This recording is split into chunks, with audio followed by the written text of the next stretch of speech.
Pas un mot en rentrant dans la salle d'audience. Michel Rocher garde le silence. À la barre, comme depuis sa mise en examen en mars 2014, le maire de Chevigny-Saint-Sauveur nie les faits qui lui sont reprochés.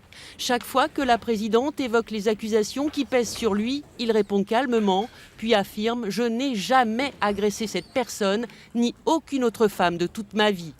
Il conteste, oui, bien sûr, avec la plus grande énergie, la plus grande simplicité aussi, parce qu'il ne peut pas expliquer l'inexplicable. Il ne sait pas pourquoi elle fait ça. Il fait des hypothèses qui sont quand même extrêmement crédibles. En tout cas, il est parfaitement légitime de s'interroger sur les motivations de cette femme par rapport, mais pas seulement, mais par rapport en particulier au contexte politique, effectivement.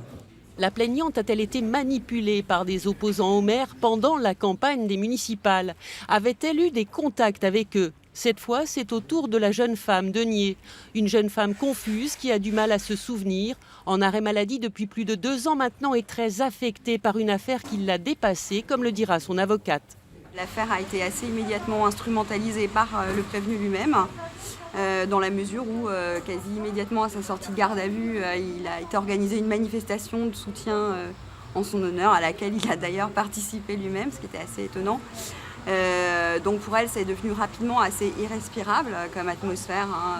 Elle a commencé à avoir de plus en plus de mal à sortir de chez elle, à aller faire ses courses. Enfin, ça n'a vraiment pas été simple. L'employé municipal est soutenu par l'Association européenne contre les violences faites aux femmes au travail.